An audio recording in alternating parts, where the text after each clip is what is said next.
Hey, hi, hello, welcome to Kajira Gaming. Welcome if you are new, you can call me KK, and in today's video we're going to go ahead and build a little sanctuary for our favorite little robot buddy, Wally. Now the whole reason for doing this one almost in winter time is because this week's Dream Snap has to do with Wally's garden, and of course I need to have the perfect backdrop for it. So come along and let's see how Wally's garden turns out. Alright, so we're going to make Wally's garden down here in the peaceful meadow, so I just need to go around and clear the area of any sort of forageable, the rocks, or anything like that, just to make sure that all of our pieces fit. So I do bring Wally's house down from the Sunlit Plateau, which honestly he was only placed there just as a placeholder because I didn't know where to put him. And now we have the perfect spot for him. You're going to see me moving his house and his garden around quite a bit until I am satisfied with its placement. So now I'm just going to go ahead and pull everything out like I do all of my other builds and pull out things that I do want to use for this build. I ended up placing Wally's house and the mushroom house over in this back corner that leads down to the Glade of Trust, but still overlooking Dazzle Beach. And I wanted this whole area to be fenced in with the trellis just to give it that nice little whimsical vibe, but also, hey, like this is an actual garden setup, kind of like a community garden that has fencing around it.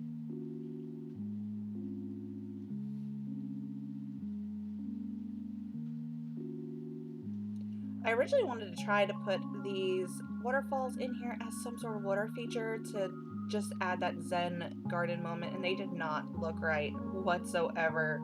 So we're going to nix that idea and just make this little corner some sort of planting area.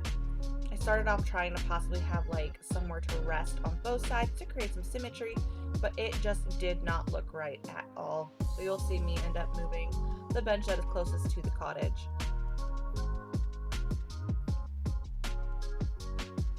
I do wish that we could move these ponds, maybe not delete them so much, but just move them around if they're in the way of our builds.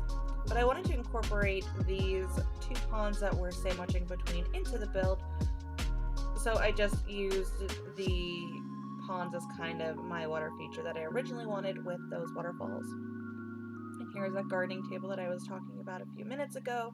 I'm just placing down the burlap sacks and some of these wooden crates. And I apologize if you can hear my neighbor's dogs in the background. It is time for everybody to wake up. It is 7 a.m. and that is their wake-up call. I originally wanted to have this well in here, but it just didn't look right. It took up too much space. So trying to create this area to look like this is where all of the gardening happens when you're putting things in pots, and I'm sort of basing it off of what my true-to-life garden looks like with a bunch of random pots and bags sitting on the table. And now we're going to go ahead and add the leaf-strewn path, and this is going to be our path around the garden, just to give it that natural feel.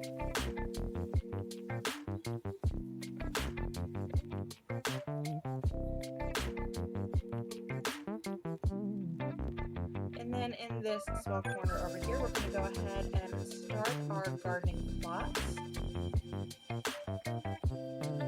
So we will have the one that we dig and plant, and then the one that comes naturally with Wally's garden, which is this big thing up in the left corner.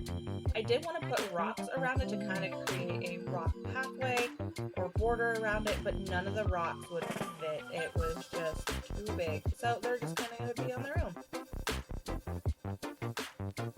And then of course, as I'm doing this, some more foliage popped up that I have to pick and harvest. I wish that when you are in furniture mode these things don't happen, but I guess because I keep switching in and out between furniture mode and the actual gameplay, that it just takes it that I'm attempting to play and not just decorate an area.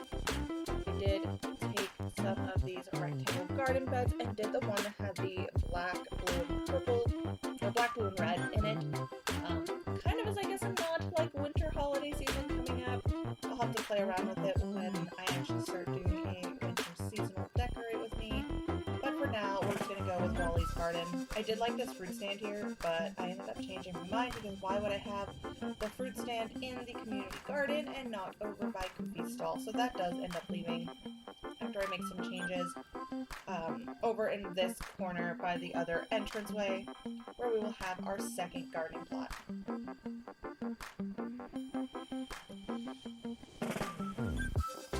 So I put the companion house in here because I did want the bunnies to run around while we're in here. I know as a farmer myself, we don't like having bunnies in our area because they eat our crops. But hey, this is Disney Dreamlight Valley and they don't do that. So they can have all the bunnies in here as food for them. Trying to figure out what else I'm going to do in this area because it just looks so barren.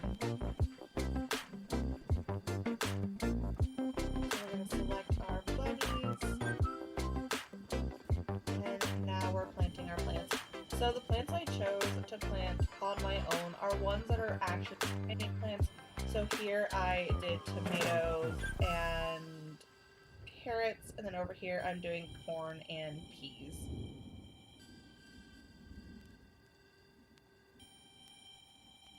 And we're just going to go ahead and get rid of all of the extra bits that I don't need.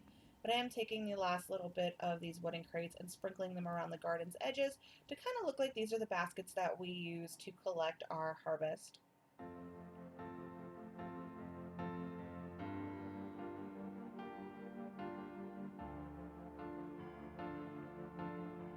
Crafting one more thing.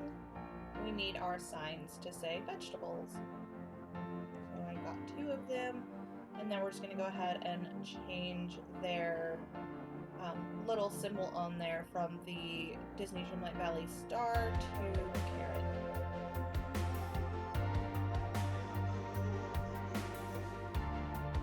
And that's going to do it for today's build, guys. I want to thank you so much for hanging out with me. If you enjoyed cozy games and speed builds, be sure to click that thumbs up button, like, and subscribe. And be sure to follow me on all social media sites linked down below. That's Twitch, Twitter, and Discord. And be sure to come on back for the walkthrough video that will be posting later next week. Thank you guys so much for hanging out with me. I'll see y'all next time. Bye!